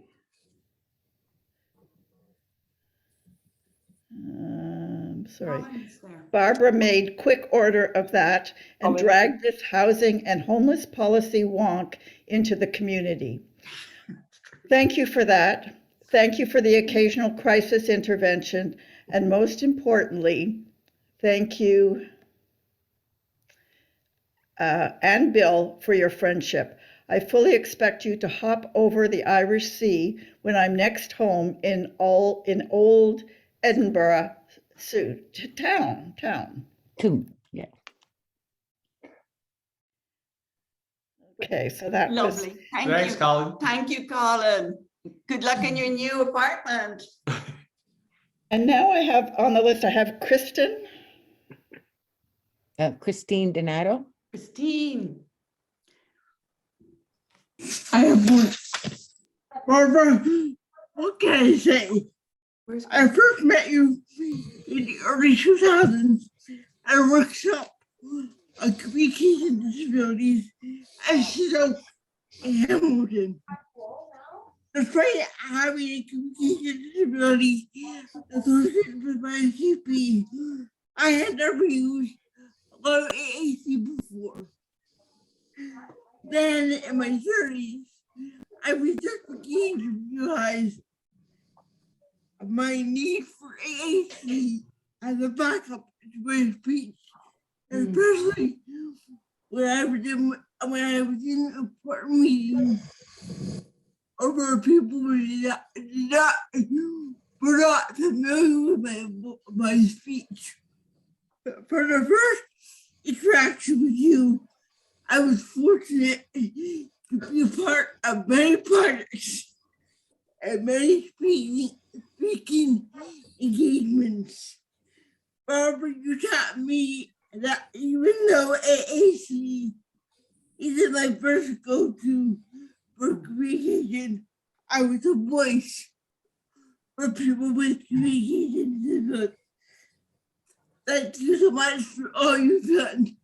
And good luck to you and Bill in Ireland. Thank you, Christine. Thank you. Thank you. I'm going to move on to Shelley Deegan. Hello, Barbara. When I think of you, the first thing that comes to mind is true inspiration, because you're somebody that you never give up on your hopes, your dreams, your goals, despite all the obstacles that you might come across in trying to do that. Can you hear me? Yes. Okay, good. Barbara was looking confused, which No, wasn't because I sure. was thinking I'm so stubborn. That's what it's about. That's okay. That's okay. So our paths have crossed in so many ways over the years, but I want to focus on the Hamilton connection because I kind of feel like I'm representing all the Hamilton gang here. Your Speak Up group had such an impact on so many of my clients in Hamilton, the Jason's House group and Participation House. Every time your name would come up with Ronnie Carey, he would just burst into the biggest smile about you. So that's some great memories. And the small contributions that I made to the justice program with you was interesting when we met with Judge Turnbull in Hamilton, and then actually working on one of your projects with you with the communication assistance more recently. You kept telling me, but Shelley, you work part-time. You must have lots of time to work on a project. But it took me until I retired to actually agree to that. And I must say that I am sad to hear that you're moving just after moving to Niagara, and that we could actually get together and do some things socially. And now I'm going to have to go a little further if I want to do that. So best of luck. Thanks for everything that you've done for the AAC community, and particularly for a lot of my friends in Hamilton. And best of luck. Thank you, Shelley, so much. And my love to all in Hamilton. Thanks, Shelley. Gail Fisher-Taylor, I think you wanted to say something. There, Gail. Yeah. So Care, my son, has given me permission, right, to speak for both of us. Yes. And Karen and I, all during this wonderful almost couple of hours now, has been making all kinds of comments, right? Saying thanks, right? And awesome and great. And actually also had a comment, Phil, about your Airbnb. He said, tell me more. So, but what I want to say, and I just want to be very brief. There's something you want to say. There's something more that you want to say. We'll have to figure that out. Okay. But what I want to say, it's been such a comfort for us that you're there and advocating. And we tried to do some advocating, but actually after Kilometers for Communication, I really felt the need to be much more just a mom than fighting so hard, which we both of us have had to do throughout Care's life. And but it's always, there is something. What Care really wants to say something, so I'm gonna have to take some time and figure it out, and maybe email you, Barbara, about what Care wants to say. You're saying that would be great. Okay, but yeah, I just wanted to say it's been a tremendous comfort that you're there with all of your brilliance and your strategy and your political, how politically astute you are. It's wonderful that you've been in Care's corner and in my corner as a parent. And I just want to echo everything that everybody's been saying today. Thank you. Thank you from my heart. Okay. And you have been in my corner, because I wasn't in my own corner. All these people are in my corner, and everybody's doing the same thing. We're talking amongst ourselves here. But I also want to say happy birthday, Care. It's your birthday. You're blinking. Yeah. Okay, I have two more on the list. I have Cheyenne, and then I have Geraldine. So Cheyenne, if you want to start. Cheyenne is Siobhan. Siobhan. Oh, Siobhan. Hello, everyone. Hi, Barbara. As you know, I'm not in Canada right now, but I had to just come on and just say it has been a pleasure working with you for over 10 years. I've learned so much from you, communication disabilities, and just your passion and your love and all the different projects we have worked on. So thank you for your knowledge, your expertise, and just being there. And I consider you my friend. So one day I'll be in Ireland, okay? And I'll look for you and Bill. I appreciate everything you've done and cherish all of that. Okay, thank you and safe travels. And Siobhan, you were right, my right-hand person. You knew where to find all the stuff that I couldn't locate, particularly things about money and corporations and all sorts of horrible things like that. You knew where to find them. It was wonderful working with you, and take care. We'll always be friends. Yes, thank you, and take care. Bye, Siobhan. Bye, Bill. Thank you. And now I'm going to call on Geraldine. Hi there. Thanks, Penny. Can you hear me? Yep. Calling all the way from Dublin. Okay. And listen, everybody's welcome. I'm going to open my house. I'm sure Rachel, you can all come over. You know, more than welcome. Listen, it's great to be here. It's lovely to hear all Barbara's friends. I had colleagues down, but after listening to all the tributes, I know you're all friends and my sister. Okay. Yeah. So we're thrilled to be part of the celebration. I said it was going to be an auspicious day on her retirement, but from what I can gather, listening to everybody, she's not retiring at all. She's just moving. That's all. And it's only across the pond. Okay. So as you all know, just a little bit about Barbara and the family back here in Ireland. Barbara has 5 siblings, and I'm speaking on behalf of all Barbara's siblings. That is Peter, Rachel, and Ruth, and Liz, and myself, Geraldine. Okay. And we want to express just for everybody our pride in Barbara, how proud we are of Barbara and all she's achieved over the years, both in Ireland and in Canada, you know, and congratulate her, especially both personally and most especially professionally. I'm overawed by all the tributes that you've said about her, you know, so it's just amazing. And you will miss her, but Canada's loss is Ireland's gain. So I can believe that she'll still continue on when she's over here, okay? I just want to go a little bit back in time, and I know, like, I'm not going to be long. I'm only going to be a minute and a half. I've been told by the net it's a minute and a half. And Barbara in school was always very articulate. And I know David, I think, called her very articulate. She was always very well spoken.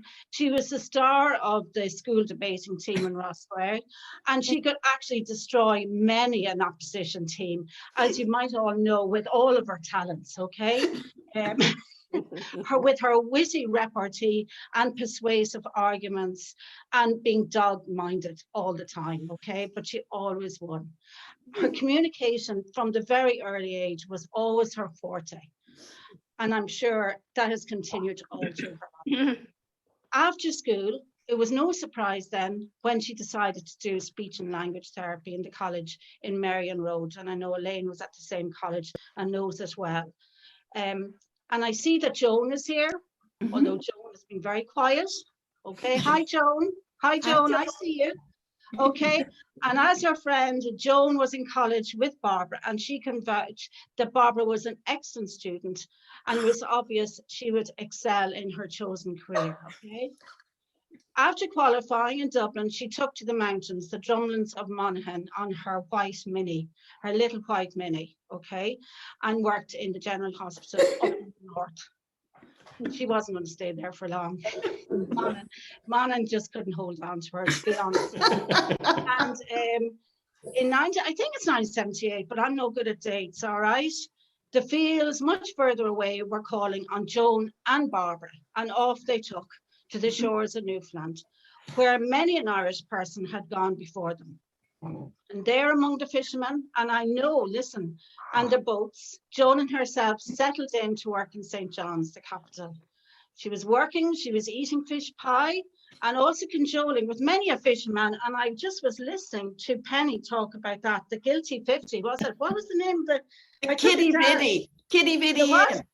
Kitty That Viddy. was it. So that's where you spent and honed all your skills with the old fishermen. Okay, I'm learning things here all the time.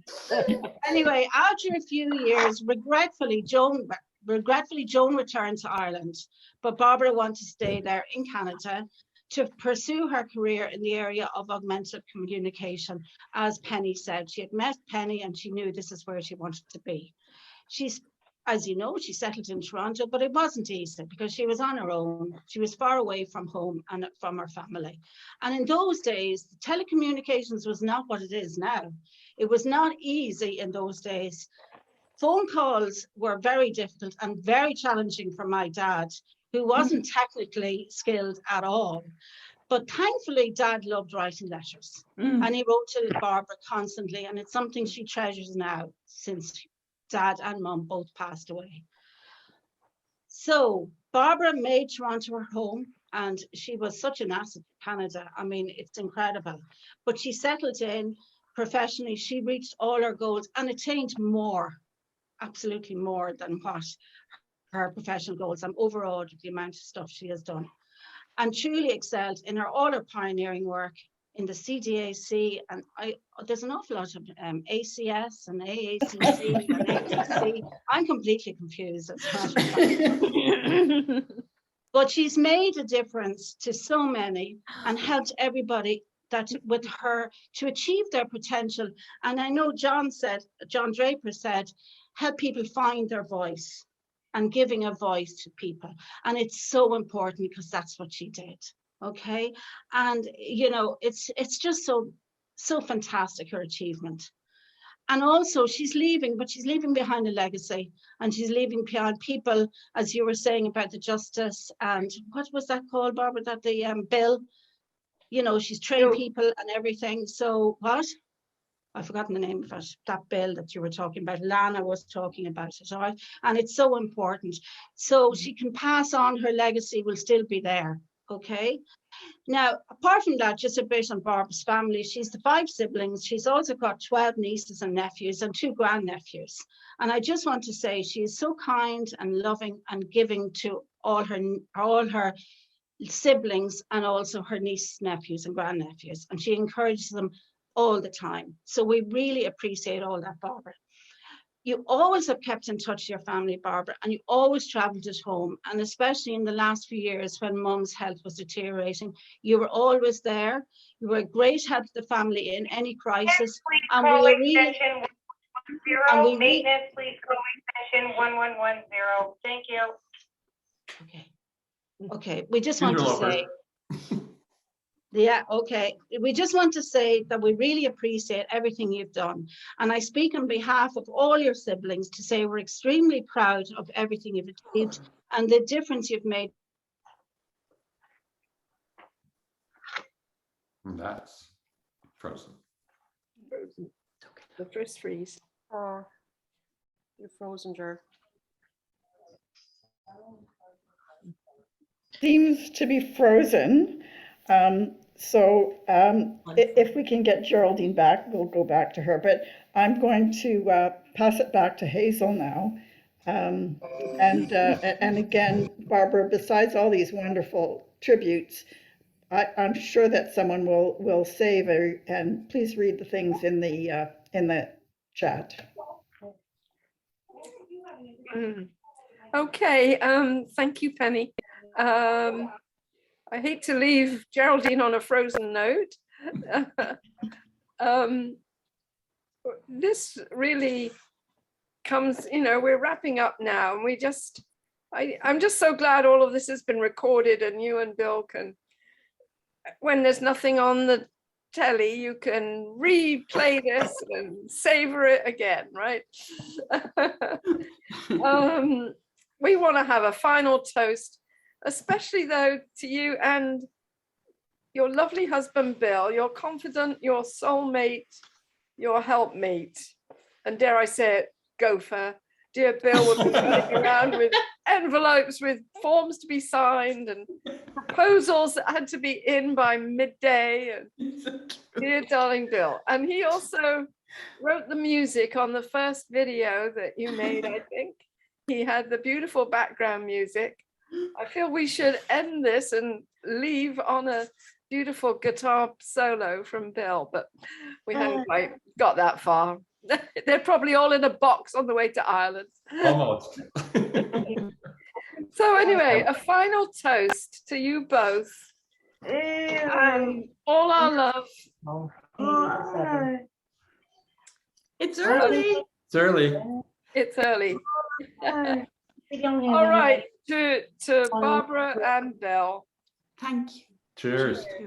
All our love. Cheers, Barbara. Cheers. Cheers. Before you leave, can I just say a word? Yeah, we wanted you to just have a word, because we promised you would have the final word. Oh, I know at the time, I don't know what to say. I really don't. I'm blown away by this because, first of all, I have no idea who you're talking about. The last thing I am is gentle, and the last thing I am is nice to people. What I am is stubborn and you know, dog-headed, whatever Geraldine said. I've always been like that. But I just want, I don't recognize it. And I love the person you describe. I want to meet her. I want to be that person. Trust me, I'm going to turn into that person tomorrow, Belle. Let's have a whole new I will no longer rant at you. I will no longer phone up Hazel and in a panic and tell her how much I hate some of the policy people and the grantors and what is this and what is that. I'm just going to be really, really nice from now on. All right. Listen, guys, you've been fabulous, and Geraldine, I'm very, very. Yeah, sorry, I'm back. Sorry, my internet went down, so you might have missed it. Did you? I froze. I froze. What?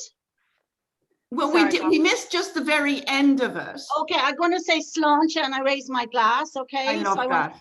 I love that. But Geraldine, you can, we'll have a glass of wine in Ireland, in Dublin, and you can read it all over again. Say it all. I will. I have it here. I have a print out for you, Barbara. I'll email it. Oh, yeah. That'd be great. I'd like to hear it every morning. Oh, I said it's on behalf of everybody. Everybody read it and contributes to it. So it's on behalf of all your siblings. We're very proud of you. Okay. Thank you. And I of you guys. Thank you, Peter. We're off to bed anyway. Rachel, I see you there. Love I you see all. Justin. I know in the background there's Ellie and there's Emma and there's Kevin and Josh. And I know that there is Ruth and Tom buried in snow in New Hampshire. I know Liz should be somewhere around California, close to Sarah Blackstone. I see Joan in her bedroom with the lovely color behind her. Can't wait to be over there, see you all. But I just want to say, and I see Nancy and Al have turned on. I see Charlene Kratt, who went wonderful. Margaret Beasley, how are you, Margaret? Farah is here. I am touched. I'm sorry, I'm just reading what I see in front of me here. But I just want to say, whatever I did, and if I did anything right, it's because of the people on this Zoom and the people who are still in my life. It's because of all of you. I was never alone in a corner fighting away. I knew that we were all in this together. And if I did something right, honestly, I thank you for the encouragement and the support, particularly this fella here who put up with an awful lot of whatever it is. But I thank you for that. If I did something wrong, I'll also blame you. All right, I'll blame you for that. Hazel and Lynette, Penny and Nora, for pulling this together. I'm in awe. I thought you'd never make another movie. It's like a movie. But this has just been fabulous and I appreciate it so much. I want to thank you all. I want to thank the board who supported me, but they trusted me. I want to thank Sudha Call. What time is it? 3 a.m. Sudha, for God's sake, go to bed. But I'm totally speechless. You are, as Geraldine said, you're not colleagues, you're my friends, and you always will be. And you'll always be in my heart and in Bill and my life. And listen, the pandemic has made it possible. This is how we communicate now. And it'll be wonderful to see you over in Ireland when we get there, if our boxes arrive. Sort of last week. Love you all and thank you. And one last thing, I didn't do enough. I know there's so much more to do. You know, Bill will tell you and Hazel will tell you, 1 step forward, 10 back, slow progress. I would give up. And then Bill would say, oh, I think you opened the door just a little bit. And I keep going. and it's just been that for so long. We have a long way to go. But I know this. I know that we've got more people in our corner now. I know that. And I know that communication will become an issue, and that the duty to accommodate and access to justice and access to healthcare I hope we put a platform in place. I hope we've given the building blocks for that to happen, because it's going to just take time and perseverance and pushing that out. But it's going to happen. And it's going to happen with people like John Draper and Christine and Anne Abbott and Casey Morrison and Colin. And I'm TN. It's going to, you guys are going to make this happen. And I know you will. Just don't give up. All right? Be happy. And I love you all. I want to say one thing. I just want to say, very, very quiet here. But just the fact of everything, somebody said, you know, you could have had 10 high-rise towers of corporations doing one thing that Barbara did. Yes. Of pushing things forward. And there were very many coming out of that bedroom office upstairs. But the fact that I think she finally got through, there's a difference between communication and communications. Got the S off there. Yeah. Yes. Right? And the other thing is that I'm so amazed by what she's done. The legacy that is left for free for everyone on that CDAC website. All those projects, everything that get a grant, do a project, get a grant, do a project. All those projects are there for that footprint is there. Everything's there. For 5 years. It's for 5 years. So you have a lot of work to do for 5 years to continue her work. I'm very proud of her. Thanks, darling. Oh, thank